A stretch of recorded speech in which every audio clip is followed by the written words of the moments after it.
क्या आपने कभी सोचा है कि अगर बाइबल की सबसे पुरानी कहानी वैसी नहीं है जैसी हमें बताई गई? उत्पत्ति 3 एक हमें बताता है कि बगीचे में एक सर्प था जो सबसे चालाक था। ज्यादातर लोग मानते हैं कि यह सर्प शैतान था, लेकिन इतिहास और प्राचीन ग्रंथ एक अलग तस्वीर दिखाते हैं। इस कहानी में हम 3 महत्वपूर्ण कदमों में आगे बढ़ेंगे।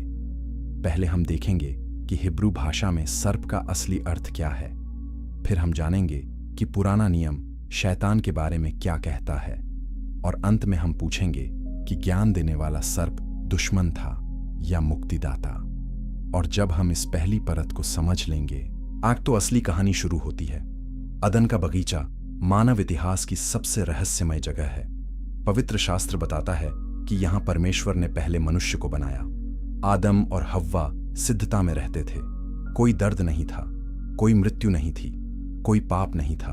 लेकिन बगीचे के बीच में 2 पेड़ थे। एक था जीवन का पेड़, दूसरा था अच्छे और बुरे के ज्ञान का पेड़। परमेश्वर ने आदम को आदेश दिया कि ज्ञान के पेड़ से फल मत खाना। जिस दिन तुम खाओगे उसी दिन मर जाओगे। यह आदेश स्पष्ट था, यह आदेश सरल था। लेकिन फिर एक प्राणी प्रकट होता है। पवित्र शास्त्र उसे सर्प कहता है, लेकिन यह सिर्फ सांप नहीं था। यह प्राणी बोल सकता था, यह सोच सकता था, यह तर्क कर सकता था। सर्प हव्वा के पास आता है और एक सवाल पूछता है, क्या परमेश्वर ने सचमुच कहा कि तुम बगीचे के किसी पेड़ का फल नहीं खा सकते? यह एक साधारण सवाल लगता है, लेकिन यह बहुत गहरा था। यह सवाल परमेश्वर के वचन पर संदेह डालता है। यह हव्वा को सोचने के दाले मजबूर करता है, और यहीं से सब कुछ बदल जाता है। हव्वा उत्तर देती है कि हम बगीचे के पेड़ों का फल खा सकते हैं, लेकिन बीज के पेड़ के बारे में परमेश्वर ने कहा कि न खाना और न छूना, वरना मर जाओगे। सर्प तब एक चौंकाने वाला बयान देता है, तुम नहीं मरोगे। परमेश्वर जानता है कि जिस दिन तुम इसे खाओगे तुम्हारी आंखें खुल जाएंगी। तुम परमेश्वर की तरह हो जाओगे और अच्छे बुरे को जानने लगोगे। यह विद्रोह की तरह लगता है, यह झूठ की तरह लगता है, लेकिन क्या वास्तव में यह झूठ था? हव्वा फल को देखती है, वह सुंदर है, वह खाने योग्य है, और वह बुद्धि देने वाला है। हव्वा फल को लेती है और खाती है। वह आदम को भी देती है और वह भी खाता है। तब उनकी आंखें खुलती हैं। वे अपनी नग्नता को जान जाते हैं। वे पत्तों से कपड़े बनाते हैं। जब परमेश्वर आता है तो वे छुप जाते हैं। परमेश्वर पूछता है कि तुमने क्या किया? आदम हव्वा को दोष देता है, हव्वा सर्प को दोष देती है, और परमेश्वर सभी को श्राप देता है। सर्प को पेट के बल चलने की सजा मिलती है, हव्वा को प्रसव पीड़ा की सजा मिलती है, आदम को कठिन परिश्रम की सजा मिलती है, और सभी को बगीचे से बाहर निकाल दिया जाता है। यह पतन की कहानी है। यह मानवता के पाप की शुरुआत है। हजारों सालों से चर्च ने सिखाया है कि सर्प शैतान था, दुष्ट का राजा, नरक का शासक, परमेश्वर का शत्रु। लेकिन बाइबल कभी नहीं कहती कि बगीचे का सर्प शैतान था। यह पहचान सदियों बाद जोड़ी गई, और इस पहचान ने पूरी कहानी को बदल दिया। विद्वान आज सवाल पूछते हैं, क्या यह अनुवाद की गलती थी? क्या यह धर्मशास्त्रीय हेरफेर था? क्या सर्प वास्तव में दुष्ट था, या वह ज्ञान का दूत था? क्या अदन में असली दुश्मन कोई और था? ये सवाल खतरनाक हैं। ये सवाल परंपरा को चुनौती देते हैं, लेकिन ये सवाल जरूरी हैं, क्योंकि सच्चाई को खोजना विश्वास का सबसे गहरा काम है। और अगर हम सच को जानना चाहते हैं तो हमें शुरुआत से शुरू करना होगा। हमें हिब्रू भाषा में जाना होगा। हमें प्राचीन संस्कृतियों को समझना होगा, और हमें पूछना होगा कि सर्प वास्तव में क्या था। आइए इस यात्रा की शुरुआत करें। चैप्टर 2, नाचाश का असली अर्थ। हिब्रू बाइबल में बगीचे के प्राणी को नाचाश कहा जाता है। अंग्रेजी अनुवाद में इसे सरपेंट या सांप कहा जाता है, लेकिन नाचाश का अर्थ केवल सांप नहीं है। प्राचीन हिब्रू में इस शब्द के कई अर्थ हैं। नाचाश का मतलब हो सकता है फुसफुसाने वाला। नाचाश का मतलब हो सकता है जादूगर। नाचाश का मतलब हो सकता है वह जो गुप्त ज्ञान रखता है। नाचाश का मतलब हो सकता है वह जो भविष्य को जानता है। यह शब्द जटिल है, यह शब्द गहरा है, और यह शब्द बताता है कि बगीचे का प्राणी एक साधारण जानवर नहीं था। उत्पत्ति 3:1 कहता है कि नाचाश मैदान के सभी जीवों से अधिक चतुर था। हिब्रू शब्द अरुम का अर्थ है चतुर, चालाक और समझदार। यह नकारात्मक शब्द नहीं है। नीति वचन की पुस्तक में अरुम का इस्तेमाल सकारात्मक अर्थ में होता है। बुद्धिमान व्यक्ति अरुम होता है। जो व्यक्ति ज्ञान खोजता है वह अरुम होता है। तो सर्प को बुद्धिमान कहा जा रहा है, सर्प को समझदार कहा जा रहा है। यह विवरण महत्वपूर्ण है। अगर सर्प केवल एक जानवर होता तो वह बोल नहीं सकता था। जानवर तर्क नहीं करते, जानवर धर्मशास्त्रीय बहस नहीं करते, लेकिन नाचाश ऐसा करता है। नाचाश हव्वा के साथ बातचीत करता है। नाचाश परमेश्वर के शब्दों को चुनौती देता है। नाचाश तर्क प्रस्तुत करता है। और सबसे चौंकाने वाली बात यह है कि परमेश्वर नाचाश को तुरंत नष्ट नहीं करता। परमेश्वर नाचाश को बोलने की अनुमति देता है। यह बताता है कि नाचाश के पास कोई अधिकार था। नाचाश परमेश्वर की योजना का हिस्सा था। प्राचीन निकट पूर्व की संस्कृतियों में सर्प का प्रतीक विशेष था। मिस्र में सर्प राजत्व का प्रतीक था। फिरौन की मुकुट पर सर्प होता था। यह शक्ति ओ का चिन्ह था। यह सुरक्षा का चिन्ह था। मेसोपोटामिया में सर्प ज्ञान का प्रतीक था। गिलगमेश की कथा में सर्प अमृता के पौधे को चुरा लेता है। यह नवीनीकरण का प्रतीक है। यह पुनर्जन्म का प्रतीक है। कनान की संस्कृति में सर्प उपचार और जीवन से जुड़ा था। बाइबल में भी संख्या 21:9 में मूसा एक पीतल का सर्प बनाता है। जो कोई इसे देखता है वह जीवित रहता है। तो सर्प केवल बुराई का प्रतीक नहीं था। प्राचीन दुनिया में सर्प सम्मानित था। सर्प पवित्र था। सर्प ज्ञान का वाहक था। लेकिन फिर कुछ बदल गया। शताब्दियों में सर्प का अर्थ बदल गया। सर्प दुष्ट बन गया। सर्प शैतान से जुड़ गया। यह परिवर्तन अचानक नहीं हुआ। यह परिवर्तन धीरे धीरे हुआ। और यह परिवर्तन धर्मशास्त्रीय जरूरत से आया। पुराने नियम में सर्प को कभी शैतान नहीं कहा गया। उत्पत्ति से लेकर मलाकी तक एक भी जगह नहीं है जहां सर्प को शैतान कहा गया हो। यह चुप्पी महत्वपूर्ण है। यह चुप्पी बताती है कि मूल कहानी में सर्प परम अशत्रु नहीं था। मूल कहानी में सर्प एक अलग भूमिका निभाता था। लेकिन यह भूमिका क्या थी? क्या सर्प परीक्षक था? क्या सर्प शिक्षक था? क्या सर्प विद्रोही स्वर्गदूत था? या क्या सर्प मानवता को जगाने के लिए भेजा गया था? रब्बी परंपरा में नाचाश के बारे में अलग विचार हैं। कुछ रब्बी कहते हैं कि नाचाश एक गिरा हुआ स्वर्गदूत था। कुछ रब्बी कहते हैं कि नाचाश एक आध्यात्मिक शक्ति थी जो मनुष्य को परखने आई। कुछ रब्बी कहते हैं कि नाचाश एक दिव्य परिषद का सदस्य था। ये व्याख्याएं अलग हैं, लेकिन सभी एक बात पर सहमत हैं। नाचाश एक साधारण जानवर नहीं था। नाचाश एक उच्च बुद्धि था और इस बुद्धि के पास एक उद्देश्य था। अब सवाल यह है कि यह उद्देश्य क्या था? क्या यह मानवता को नष्ट करना था या क्या यह मानवता को जगाना था? जवाब पुराने नियम की चुप्पी में छिपा है। चैप्टर 3 पुराने नियम की चुप्पी। उत्पत्ति से मलाकी तक पुराना नियम कभी नहीं कहता कि बगीचे का सर्प शैतान था। यह एक महत्वपूर्ण तथ्य है। अगर सर्प वास्तव में परमेश्वर का सबसे बड़ा दुश्मन था तो पुराना नियम क्यों चुप है? क्यों भविष्यवक्ता इस बारे में नहीं बोलते? क्यों भजनकार इसका उल्लेख नहीं करते? क्यों व्यवस्था की किताबें इसे नहीं दोहराती? यह चुप्पी बताती है कि मूल इब्रानी समझ में सर्प एक अलग भूमिका निभाता था। अय्यूब की पुस्तक में हमें शैतान का पहला स्पष्ट संदर्भ मिलता है। अय्यूब 1:6 कहता है कि एक दिन परमेश्वर के पुत्र उसके सामने आए और शैतान भी उनके बीच आया। यहां शैतान परमेश्वर का दुश्मन नहीं है। शैतान स्वर्गीय दरबार का सदस्य है। शैतान का काम है आरोप लगाना। शैतान का काम है परीक्षा करना। हिब्रू शब्द शैतान का अर्थ है विरोधी या आरोप लगाने वाला। यह नरक के राजा का नाम नहीं है। यह एक भूमिका है। यह एक पद है। अय्यूब की कहानी में शैतान परमेश्वर से अनुमति मांगता है। शैतान परमेश्वर से पूछता है कि क्या मैं अय्यूब को परख सकता हूं? परमेश्वर अनुमति देता है। शैतान अय्यूब को कष्ट देता है, लेकिन शैतान विद्रोह नहीं कर रहा। शैतान अपने काम को पूरा कर रहा है।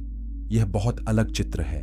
यह वह शैतान नहीं है जो बाद में ईसाई धर्मशास्त्र में विकसित होता है। यह एक आध्यात्मिक प्राणी है जो परमेश्वर के अधिकार के अधीन काम करता है। जकर्याह 3:1 में हम फिर से शैतान को देखते हैं। जकर्याह महायाजक यहोशू को देखता है। यहोशू परमेश्वर के दूत के सामने खड़ा है और शैतान उसके दाहिने हाथ पर खड़ा है। शैतान यहोशू पर आरोप लगाने आया है, लेकिन परमेश्वर का दूत शैतान को डांटता है। फिर से शैतान परमेश्वर के अधिकार के अधीन है। शैतान स्वतंत्र शक्ति नहीं है। शैतान परमेश्वर का समान विरोधी नहीं है। यह समझ पुराने नियम में स्थिर है। इजरायलियों की कल्पना में एक सर्वशक्तिमान दुष्ट शक्ति नहीं थी। उनकी समझ में परमेश्वर सर्वोच्च था। कोई भी प्राणी परमेश्वर के बराबर नहीं था। बुराई परमेश्वर के विरुद्ध स्वतंत्र शक्ति नहीं थी। बुराई मनुष्य की अवज्ञा से आई। बुराई गलत चुनाव से आई। लेकिन एक व्यक्तिगत दुष्ट देवता का विचार मूल इब्रानी विश्वास में नहीं था। यह विचार बाद में विकसित हुआ, और यह विकास बहुत महत्वपूर्ण समय में हुआ। जब इस्राएल बेबीलोन की कैद में गया, तब बहुत कुछ बदल गया। बेबीलोन में इस्राएलियों ने नई संस्कृतियों को देखा। बेबीलोन का धर्म द्वैतवादी था। अच्छे और बुरे देवता थे। प्रकाश और अंधकार की शक्तियां थीं। यह विश्व दृष्टि इस्राएल की धार्मिक सोच को प्रभावित करने लगी। फिर फारसी शासन आया। फारसी धर्म ज़ोरास्ट्रियनवाद में अहुरा मजदा अच्छाई का देवता था। अंग्रा मेन्यू बुराई का देवता था। ये दोनों शक्तियां ब्रह्मांडीय युद्ध में थीं। यह विचार यहूदी धर्मशास्त्र में रिसने लगा। अंतर्वसीयती काल में, यानी पुराने नियम और नए नियम के बीच के समय में, बहुत कुछ बदल गया। इस समय नए धर्म ग्रंथ लिखे गए जो बाइबल में शामिल नहीं हुए। हनोक की पुस्तक सबसे प्रभावशाली थी। हनोक की पुस्तक स्वर्गदूतों की कहानियां बताती है। कुछ स्वर्गदूत गिर गए। उन्होंने मनुष्य को ज्ञान दिया। उन्होंने मनुष्य को जादू सिखाया। उन्होंने मनुष्य से विवाह किया और परमेश्वर ने उन्हें दंड दिया। इन पतित स्वर्गदूतों का नेता अजाजेल था। कुछ परंपराओं में इसे सेमजाजा कहा जाता है, लेकिन ये सभी प्राणी परमेश्वर के विरोध में खड़े थे। इस साहित्य में बुराई का व्यक्तिकरण होने लगा। बुराई केवल मानवीय विकल्प नहीं रही। बुराई एक आध्यात्मिक सेना बन गई, और इस सेना का एक नेता होना जरूरी था। इसलिए धर्मशास्त्रियों ने पीछे मुड़कर देखा। उन्होंने उत्पत्ति की कहानी को देखा और उन्होंने सर्प को नए अर्थ दिए। सर्प अब केवल चालाक प्राणी नहीं रहा।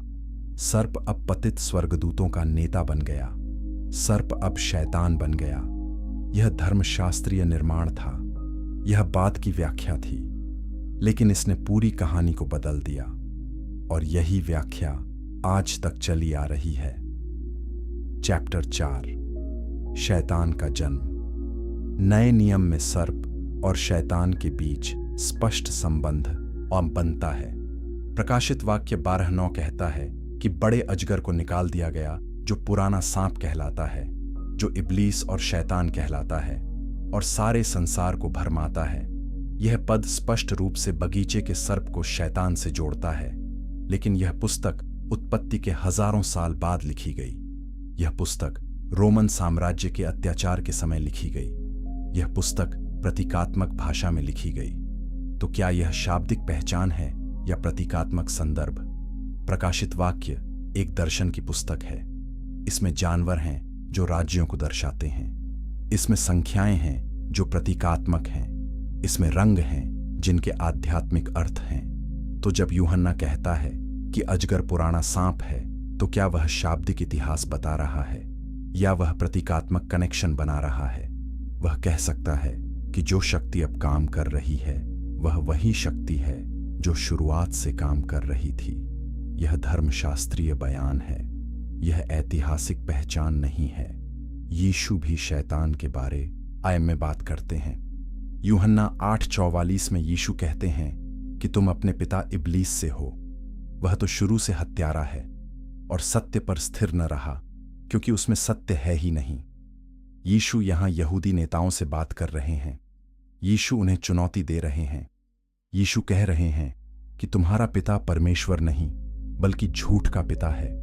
लेकिन यीशु यहां उत्पत्ति के सर्प का उल्लेख नहीं करते। यीशु एक नैतिक बिंदु बना रहे हैं। वे एक आध्यात्मिक सच्चाई सिखा रहे हैं।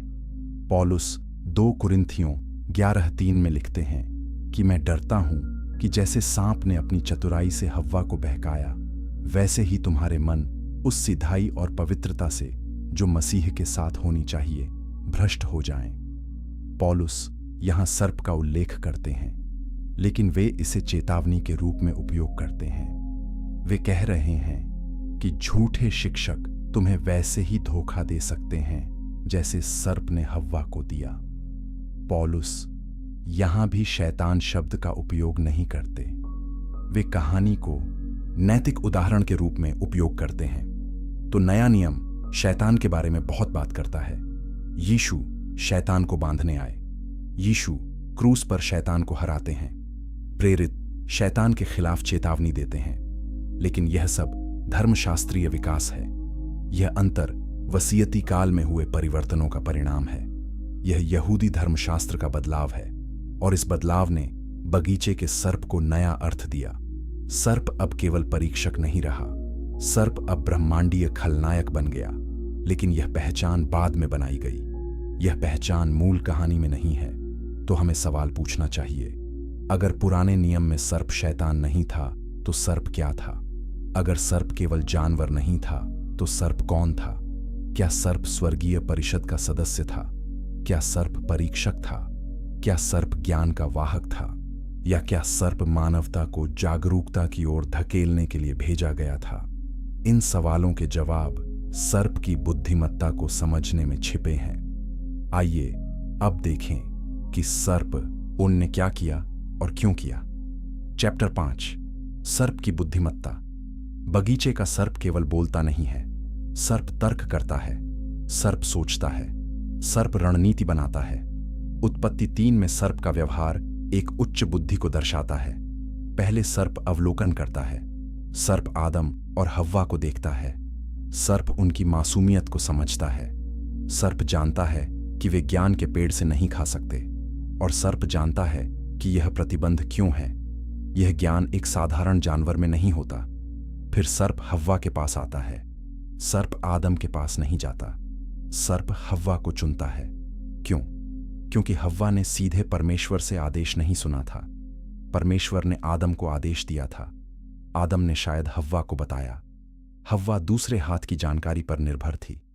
सर्प इस कमजोरी को पहचानता है। यह रणनीतिक सोच है, यह बुद्धिमत्ता है, यह चालाकी है। सर्प एक सवाल से शुरू करता है, क्या परमेश्वर ने सचमुच कहा? यह सवाल निर्दोष लगता है, लेकिन यह संदेह का बीज बोता है। यह हव्वा को सोचने के लिए मजबूर करता है, क्या मैंने सही सुना? क्या परमेश्वर ने वास्तव में यह कहा? सर्प हव्वा के मन में अनिश्चितता पैदा करता है, और जब हव्वा उत्तर देती है तो सर्प अगला कदम उठाता है।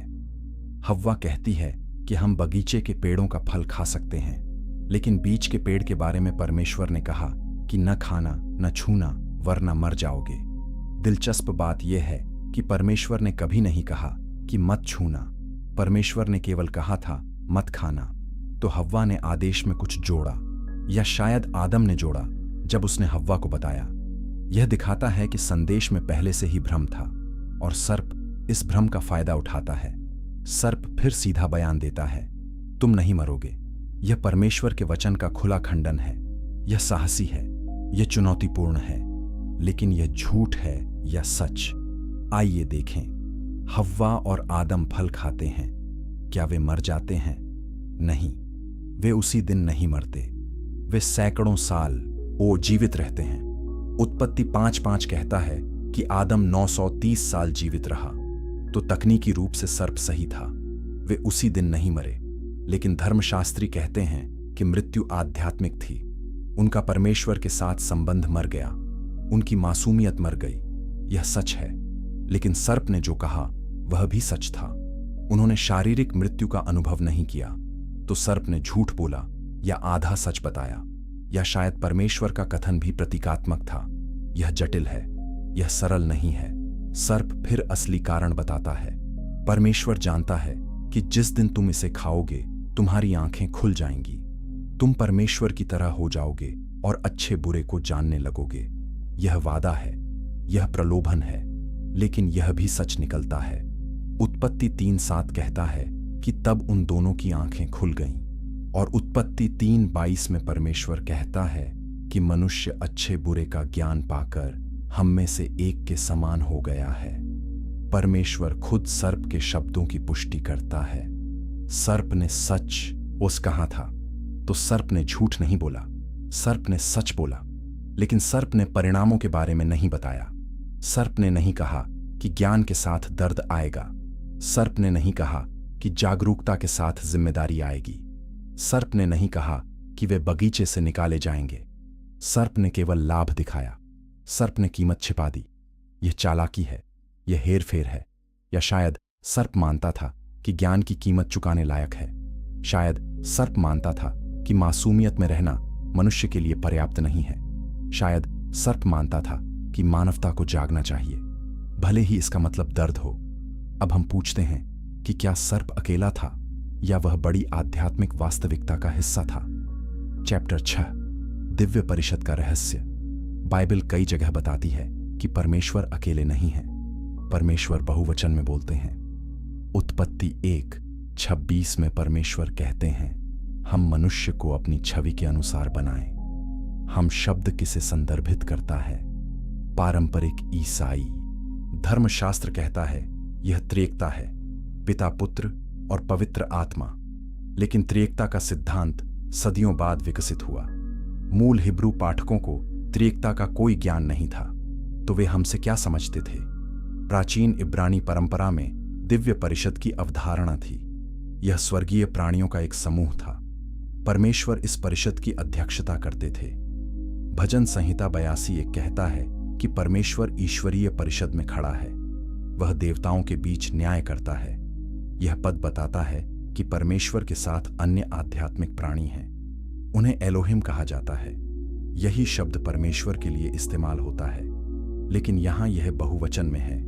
ये एलोहिम कौन है? ये बेने एलोहिम हैं, परमेश्वर के पुत्र। अय्यूब 1:6 में बेने एलोहिम परमेश्वर के सामने आते हैं। अय्यूब 38:7 में जब परमेश्वर पृथ्वी की नींव रखता है तो बेने एलोहिम आनंद से गाते हैं। ये स्वर्गीय प्राणी हैं, ये स्वर्गदूत हैं, लेकिन ये केवल संदेशवाहक नहीं, वो हैं, ये सलाहकार हैं, ये साक्षी हैं, और कभी कभी ये विवाद करने वाले भी हैं। एक राजा 22:19-22 में भविष्यवक्ता मीकायाह एक दर्शन देखता है। वह परमेश्वर को सिंहासन पर बैठे देखता है। स्वर्ग की सारी सेना उसके दाएं बाएं खड़ी है। परमेश्वर पूछता है कि कौन अहाब को बहकाएगा। विभिन्न आत्माएं सुझाव देती हैं। फिर एक आत्मा आगे आती है और कहती है कि मैं झूठी भविष्यवाणी की आत्मा बनूंगा। परमेश्वर उसे अनुमति देता है। यह दिखाता है कि स्वर्गीय परिषद में चर्चा होती है, विभिन्न राय होती है, और परमेश्वर अंतिम निर्णय लेता है। तो क्या बगीचे का सर्प इस परिषद का सदस्य था? कुछ धर्मशास्त्री यह सुझाव देते हैं। सर्प के पास ज्ञान था जो आदम और हव्वा के पास नहीं था। सर्प बोल सकता था और तर्क कर सकता था। सर्प परमेश्वर की योजना को जानता था, और सर्प को बगीचे में प्रवेश मिला। ये सब बताते हैं कि सर्प एक साधारण प्राणी नहीं था। सर्प एक आध्यात्मिक प्राणी था जिसके पास अधिकार था। लेकिन सर्प ने विद्रोह किया या आदेश का पालन किया? यह सवाल जटिल है। कुछ प्राचीन परंपराएं कहती हैं कि कुछ बेने एलोहिम मानवता से प्रेम करते थे। उन्होंने सोचा कि मनुष्य को अधिक ज्ञान मिलना चाहिए। उन्होंने सोचा कि मनुष्य को स्वतंत्रता मिलनी चाहिए। इसलिए उन्होंने मनुष्य को सिखाया, उन्होंने मनुष्य को जगाया, और इसके लिए उन्हें दंडित किया गया। उत्पत्ति 6 में नेफिलिम की कहानी इसी तरह की है। बेने एलोहिम मनुष्य की बेटियों के पास आए, उनसे बच्चे हुए, और परमेश्वर ने इसे पाप कहा। तो अगर सर्प बेने एलोहिम में से एक था तो उसका उद्देश्य क्या था? क्या सर्प मानवता को नष्ट करना चाहता था, या क्या सर्प मानवता को मुक्त करना चाहता था? क्या सर्प परमेश्वर के आदेश के खिलाफ गया? या क्या सर्प एक छिपे हुए उद्देश्य को पूरा कर रहा था? क्या अदन में एक गहरी आध्यात्मिक बहस हो रही थी? एक बहस मनुष्य की नियति के बारे में, एक बहस ज्ञान और आज्ञाकारिता के बीच। और क्या सर्प उस बहस का वो हिस्सा था? ये सवाल हमें ज्ञान के वृक्ष की ओर ले जाते हैं। चैप्टर 7। ज्ञान का वृक्ष अदन के बगीचे के बीच में 2 पेड़ थे, एक जीवन का पेड़, दूसरा अच्छे और बुरे के ज्ञान का पेड़। उत्पत्ति 2:9 कहता है कि परमेश्वर ने हर प्रकार के पेड़ उगाए जो देखने में सुंदर और खाने में अच्छे थे, और बगीचे के बीच में जीवन का पेड़ और अच्छे बुरे के ज्ञान का पेड़ भी था। यह विवरण महत्वपूर्ण है। दोनों पेड़ बगीचे के केंद्र में थे, दोनों सुलभ थे, लेकिन केवल एक पर प्रतिबंध था। परमेश्वर ने आदम से कहा कि तुम बगीचे के सब पेड़ों का फल बेरोक खा सकते हो, पर अच्छे बुरे के ज्ञान के पेड़ का फल तू कभी ना खाना, क्योंकि जिस दिन तू उसे खाएगा उसी दिन मर जाएगा। यह आदेश स्पष्ट है, लेकिन यह सवाल उठाता है, परमेश्वर ने यह पेड़ क्यों लगाया? अगर परमेश्वर नहीं चाहता था कि मनुष्य ज्ञान प्राप्त करे, तो पेड़ क्यों रखा? क्यों इसे सुलभ बनाया? क्यों इसे बगीचे के केंद्र में रखा? कुछ धर्मशास्त्री कहते हैं कि यह स्वतंत्र इच्छा की परीक्षा थी। परमेश्वर मनुष्य को चुनने की क्षमता देना चाहता था। असली प्रेम मजबूर नहीं किया जा सकता। असली आज्ञाकारिता स्वतंत्रता से आती है। इसलिए परमेश्वर ने विकल्प दिया। आदम और हव्वा आज्ञा मान सकते थे या अवज्ञा कर सकते थे, और उनके चुनाव के परिणाम होते। यह एक धर्मशास्त्रीय स्पष्टीकरण है। यह समझ में आता है, लेकिन यह सब कुछ नहीं समझाता। दूसरे धर्मशास्त्री कहते हैं कि ज्ञान का वृक्ष विकास का हिस्सा था। आदम और हव्वा बच्चों की तरह थे। वे मासूम थे, वे नैतिक रूप से अपरिपक्व थे। परमेश्वर चाहता था कि वे समय के साथ बढ़ें, लेकिन उन्होंने जल्दबाजी की। उन्होंने पेड़ से खाया इससे पहले कि वे तैयार हों, इसलिए ज्ञान दर्दनाक हो गया। यह भी एक दिलचस्प विचार है, लेकिन यह भी सवाल छोड़ता है, अगर परमेश्वर चाहता था कि वे बढ़ें तो आदेश क्यों दिया? अगर ज्ञान अच्छा था तो इसे निषिद्ध क्यों किया? और सबसे महत्वपूर्ण बात यह है कि अच्छे और बुरे का ज्ञान क्या है? क्या यह नैतिक जागरूकता है? क्या यह आत्मचेतना है? क्या यह स्वतंत्र इच्छा है? हिब्रू भाषा में अच्छे और बुरे का ज्ञान सब कुछ जानने को दर्शाता है। यह संपूर्ण ज्ञान है। यह परमेश्वर जैसा ज्ञान है। उत्पत्ति 3:5 में सर्प कहता है कि तुम परमेश्वर के समान हो जाओगे, और उत्पत्ति 3:22 में परमेश्वर कहता है कि मनुष्य हम में से एक के समान हो गया है। तो ज्ञान का पेड़ मनुष्य को परमेश्वर जैसा बना सकता था। मनुष्य के पास वह शक्ति हो सकती थी जो केवल परमेश्वर के पास थी। यह खतरनाक था। यह परमेश्वर के लिए खतरा था। इसीलिए उत्पत्ति 3:22 में परमेश्वर कहता है कि अब ऐसा न हो कि वह जीवन के पेड़ का फल भी लेकर खाए और सदा जीवित रहे। इसलिए परमेश्वर उन्हें बगीचे से निकाल देता है। यह खुलासा चौंकाने वाला है। परमेश्वर डरता है। परमेश्वर चिंतित है कि मनुष्य बहुत शक्तिशाली हो जाएगा। अगर मनुष्य के पास ज्ञान और अमृता दोनों हों तो वह परमेश्वर के समान होगा, और परमेश्वर यह नहीं चाहता, तो परमेश्वर मनुष्य को निकाल देता है। यह परमेश्वर की दयालु छवि नहीं है। यह एक परमेश्वर है जो अपनी स्थिति की रक्षा कर रहा है। यह एक परमेश्वर है जो ईर्ष्यालु है। यह बहुत से विश्वासियों के लिए असहज सच्चाई है।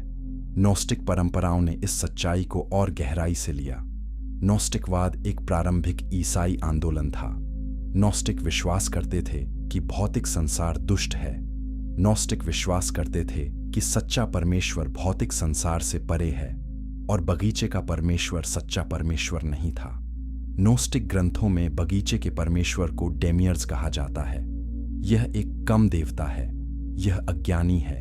यह ईर्ष्यालु है, और यह मनुष्य को अज्ञानता में रखना चाहता है। लेकिन सच्चे परमेश्वर ने सर्प को भेजा। सर्प ज्ञान लाया। सर्प मनुष्य को मुक्त किया। यह एक क्रांतिकारी व्याख्या है। यह पूरी कहानी को उलट देती है। अब हम देखते हैं कि हव्वा ने क्या किया और क्यों। चैप्टर 8। हव्वा की साहसिक यात्रा। हजारों सालों से हव्वा को दोष दिया गया है। उसे कमजोर कहा गया, उसे बहकावे में आने वाली कहा गया, उसे पाप की जननी कहा गया। एक तिमुथियुस 2:14 कहता है कि आदम बहकाया नहीं गया, पर स्त्री बहकाई गई और अपराध में पड़ गई। यह पद सदियों से स्त्रियों को दबाने के लिए इस्तेमाल हुआ है। लेकिन अगर हम कहानी को फिर से पढ़ें तो हव्वा एक अलग नायक दिखती है। उत्पत्ति 3:6 कहता है कि स्त्री ने देखा कि वह वृक्ष खाने के लिए अच्छा है और देखने में मनोहर है और बुद्धि देने के लिए चाहने योग्य है। हव्वा ने तर्क किया, हव्वा ने विचार किया, हव्वा ने निर्णय लिया। वह अंधे आवेग में नहीं आई। उसने फल को 3 तरह से जांचा। पहला, यह खाने योग्य है। दूसरा, यह सुंदर है। तीसरा, यह ज्ञान देता है। हव्वा ने बुद्धि का उपयोग किया, हव्वा ने चुनाव किया और फिर हव्वा ने साहस किया। वह जानती थी कि यह निषिद्ध है, वह जानती थी कि परिणाम होंगे, लेकिन उसने वैसे भी फल आ लिया। क्यों? क्योंकि वह सच्चाई चाहती थी, वह ज्ञान चाहती थी, वह मासूमियत में नहीं रहना चाहती थी, वह जागना चाहती थी, भले ही इसकी कीमत स्वर्ग हो। यह कमजोरता नहीं है, यह ताकत है, यह जिज्ञासा है, यह मानव भावना है। हव्वा पहली दार्शनिक है, हव्वा पहली खोज करता है, हव्वा मानवता का अग्रदूत है। आदम ने क्या किया? उत्पत्ति 3:6 कहता है कि उसने अपने पति को भी दिया जो उसके साथ था और उसने खाया। आदम चुपचाप वहां था। आदम ने बहस नहीं की, आदम ने सवाल नहीं किया, आदम ने बस खाया। तो कौन कमजोर था? पारंपरिक व्याख्या कहती है हव्वा, लेकिन कहानी दिखाती है कि आदम निष्क्रिय था। आदम ने नेतृत्व नहीं लिया, आदम ने विचार नहीं किया, आदम ने बस पालन किया। हव्वा ने पहल की, हव्वा ने जोखिम उठाया, हव्वा ने इतिहास बदल दिया। जब परमेश्वर आता है तो आदम हव्वा को दोष देता है। उत्पत्ति 3:12 में आदम कहता है कि जो स्त्री तूने मेरे संग रहने को दी, उसी ने मुझे उस वृक्ष का फल दिया और मैंने खाया। आदम जिम्मेदारी से भागता है, आदम हव्वा को दोष देता है, आदम परमेश्वर को भी दोष देता है। तूने जो स्त्री मुझे दी, यह कायरता है। हव्वा कम से कम ईमानदार है। हव्वा कहती है कि सर्प ने मुझे बहकाया और मैंने खाया। हव्वा अपनी कार्रवाई को स्वीकार करती है। परमेश्वर सभी को श्राप देता है। सर्प को पेट के बल चलने की सजा मिलती है, हव्वा को प्रसव पीड़ा मिलती है और परमेश्वर कहता है कि तेरी लालसा तेरे पति की ओर होगी और वह तुझ पर प्रभुता करेगा। यह श्राप है, यह सजा है, लेकिन यह भविष्यवाणी भी है। महिलाओं को पुरुषों के अधीन किया जाएगा। यह परमेश्वर की योजना नहीं थी, यह पाप का परिणाम है। लेकिन सदियों से इस श्राप को परमेश्वर के आदेश के रूप में पढ़ा गया। महिलाओं को कहा गया कि तुम्हें पुरुषों के अधीन रहना है क्योंकि परमेश्वर ने ऐसा कहा। लेकिन यह गलत पढ़ना है। यह विवरण है, सुझाव नहीं। यह भविष्यवाणी है, आदेश नहीं। हव्वा को सदियों से खलनायक बनाया गया, लेकिन शायद हव्वा नायक है। शायद हव्वा ने मानवता को बचाया, शायद हव्वा ने हमें चेतना दी, शायद हव्वा ने हमें नैतिक क्षमता दी। बिना ज्ञान के हम जानवरों से बेहतर नहीं होते, बिना चुनाव के हम रोबोट होते। हव्वा ने हमें इंसान बनाया और इसके लिए हम उसे दोष देते हैं, लेकिन शायद हमें उसे धन्यवाद देना चाहिए। और सर्प जिसने यह संभव बनाया, उसे भी। अब हम सर्प के प्राचीन प्रतीक को समझते हैं। चैप्टर 9। सर्प का प्राचीन प्रतीक। सांप को दुष्ट प्राणी बनाने से पहले सांप पवित्र था। प्राचीन दुनिया में सांप का प्रतीक शक्तिशाली था। मिस्र में सांप राजशक्ति का चिन्ह था। फिरौन यूरेयस पहनते थे। यह सोने का सांप था जो मुकुट पर होता था। यूरेयस सुरक्षा का प्रतीक था। यह शक्ति का प्रतीक था। यह दिव्य अधिकार का प्रतीक था। देवी वाजेट को सांप के रूप में दर्शाया जाता था। वाजेट मिस्र की रक्षक थी। वाजेट राजा की संरक्षक थी। मेसोपोटामिया में सांप ज्ञान और नवीनीकरण का प्रतीक था। गिलगमेश की महाकाव्य कथा में गिलगमेश अमृता का पौधा पाता है, लेकिन जब वह स्नान कर रहा होता है तब एक सांप पौधे को चुरा लेता है। सांप पौधा खाता है और अपनी त्वचा बदलता है। यह कहानी बताती है कि सांप नवीनीकरण का प्रतीक है। सांप हर बार त्वचा बदलता है और नया हो जाता है। यह पुनर्जन्म है, यह अमृता है। ग्रीस में सांप उपचार का प्रतीक था। एस्क्लेपियस उपचार के देवता थे। उनका प्रतीक एक छड़ी थी जिस पर सांप लिपटा था। यह प्रतीक आज भी चिकित्सा में उपयोग होता है। सांप को जीवन देने की शक्ति माना जाता था। सांप जहर भी देता है और उपचार भी। यह द्वैत महत्वपूर्ण है। सांप खतरनाक और सहायक दोनों है। सांप मृत्यु और जीवन दोनों लाता है। भारत में सांप आध्यात्मिक शक्ति का प्रतीक है। कुंडलिनी को सांप के रूप में वर्णित किया जाता है। कुंडलिनी रीढ़ की हड्डी के आधार पर कुंडलित होती है। जब कुंडलिनी जागती है तो यह ऊपर उठती है। यह चक्रों को खोलती है। यह ज्ञान लाती है। यह जागरूकता लाती है। यह दिव्यता लाती है। सांप आध्यात्मिक रूपांतरण का प्रतीक है। मध्य अमेरिका में क्वेटज़लकोट्ल पंखों वाला सांप था। यह सबसे महत्वपूर्ण देवता था। क्वेटज़लकोट्ल ने मनुष्यों को सभ्यता सिखाई। क्वेटज़लकोट्ल ने मनुष्यों को कृषि सिखाई। क्वेटज़लकोट्ल ने मनुष्यों को कैलेंडर दिया। यह ज्ञान का देवता था। यह रचनात्मकता का देवता था और यह सांप था। बाइबल में भी सांप का सकारात्मक प्रतीक है। संख्या 21 में इस्राएली शिकायत करते हैं, परमेश्वर उन पर जलते सांप भेजता है। बहुत से लोग मर जाते हैं। लोग पश्चाताप करते हैं। परमेश्वर मूसा से कहता है कि पीतल का सांप बनाओ और उसे खंभे पर लटकाओ। जो कोई डसा गया हो वह इसे देखे और जीवित रहे।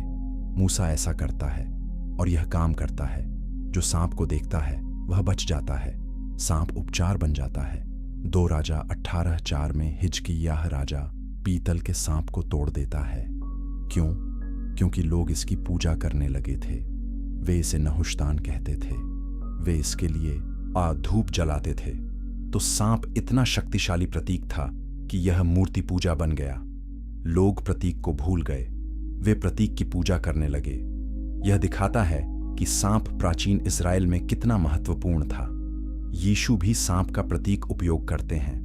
यूहन्ना 3:14 में यीशु कहते हैं कि जैसे मूसा ने जंगल में सांप को ऊंचा किया, वैसे ही मनुष्य के पुत्र का भी ऊंचा किया जाना अवश्य है। यीशु अपनी तुलना पीतल के सांप से करते हैं। जो सांप को देखता है वह बच जाता है। जो यीशु पर विश्वास करता है वह बच जाता है। यह चौंकाने वाला है। यीशु खुद को सांप से जोड़ते हैं।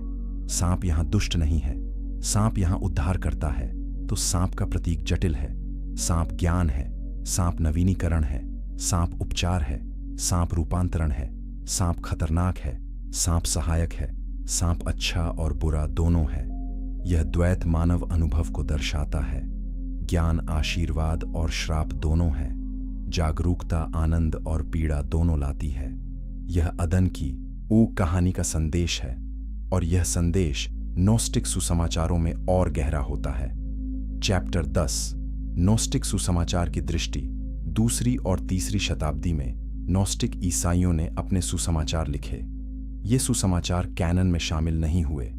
चर्च ने इन्हें विधर्मी घोषित किया, लेकिन ये सुसमाचार एक अलग दृष्टिकोण देते हैं। नोस्टिक सुसमाचार पूछते हैं कि अगर ज्ञान बुरा था तो यीशु क्यों आए? यीशु ज्ञान लाने आए। यीशु सच्चाई लाने आए। यीशु मनुष्य को जगाने आए। तो यीशु और सर्प समान काम कर रहे थे। थॉमस के सुसमाचार में यीशु कहते हैं कि जो अपने आप को जानता है वह राज्य को जान लेगा। यीशु कहते हैं कि राज्य तुम्हारे भीतर है। यीशु कहते हैं कि ज्ञान मुक्ति है। यह पारंपरिक ईसाई धर्म से बहुत अलग है।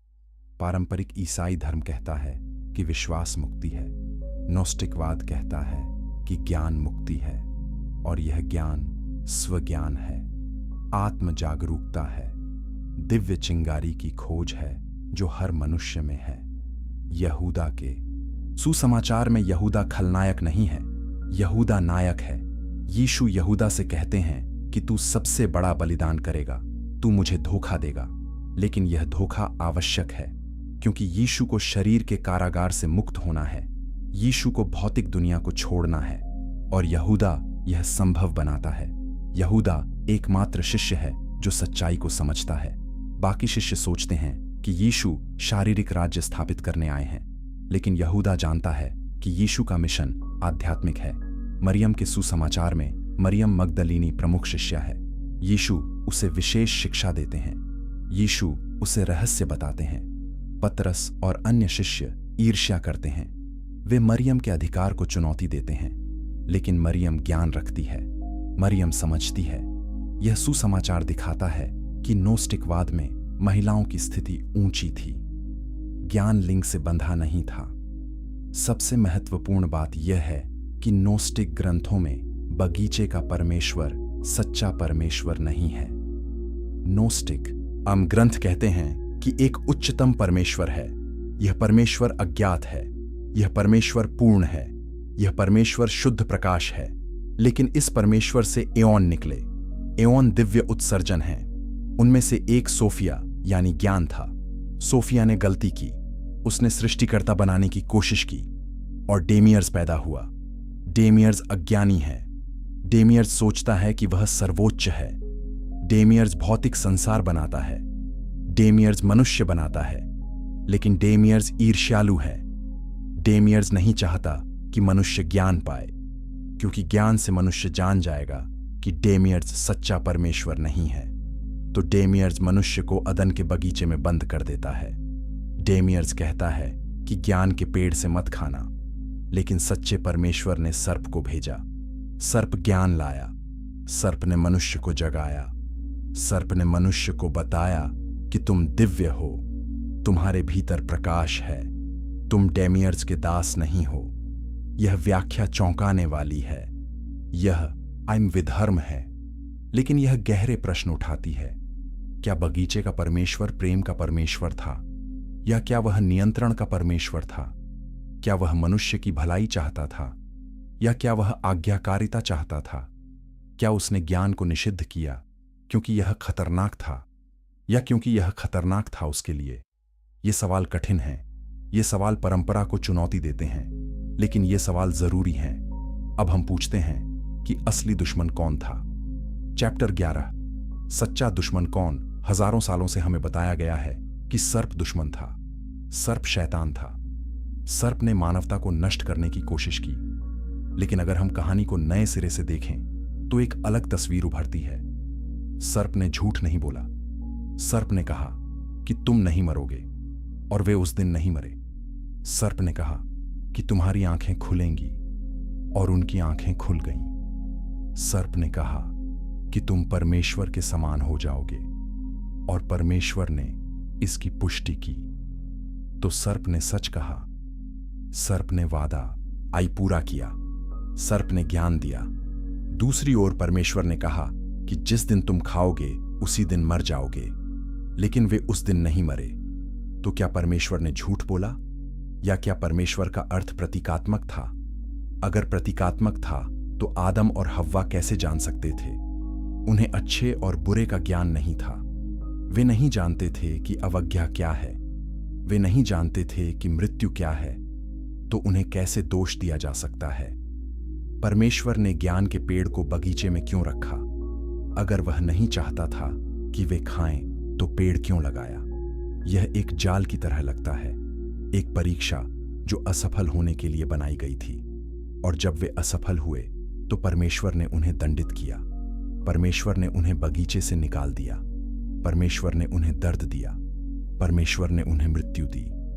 क्या यह प्रेम है, या यह सजा है? उत्पत्ति 3:22 में परमेश्वर कहता है कि मनुष्य हम में से एक के समान हो गया है।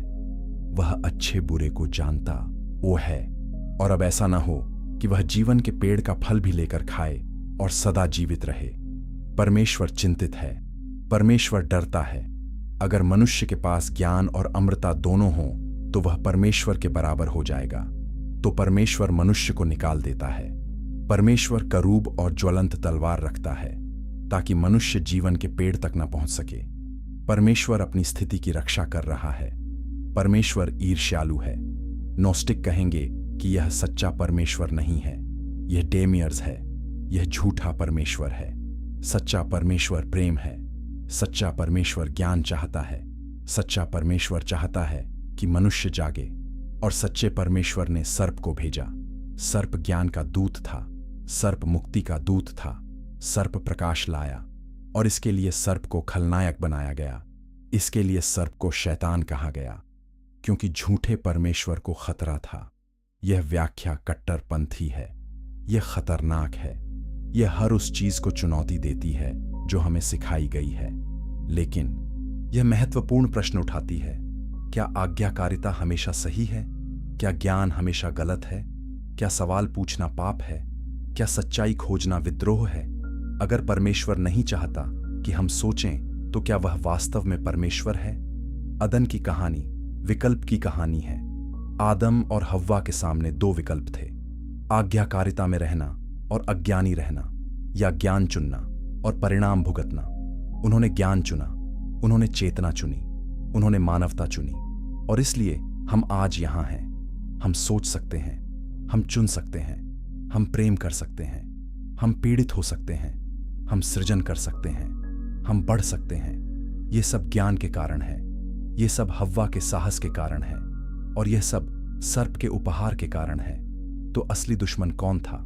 सर्प जो सच बोला, या परमेश्वर जो ज्ञान छिपाना चाहता था? सर्प जो मुक्ति लाया, या परमेश्वर जो नियंत्रण चाहता था? यह आसान सवाल नहीं है, इसका सरल जवाब नहीं है, लेकिन यह सवाल पूछना और जरूरी है, क्योंकि यह सवाल हमें परिभाषित करता है। यह सवाल हमारी मानवता का केंद्र है।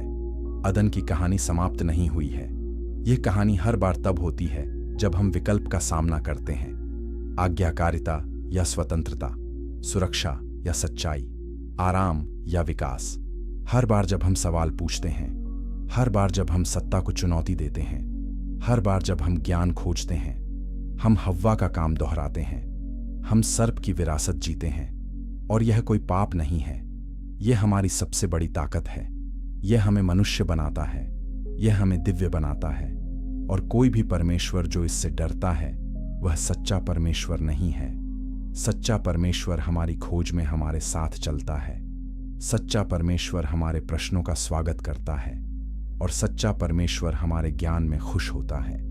यही सर्प का असली संदेश है, यही अदन की असली कहानी है, और यही सच्चाई है जो हमें मुक्त करती है।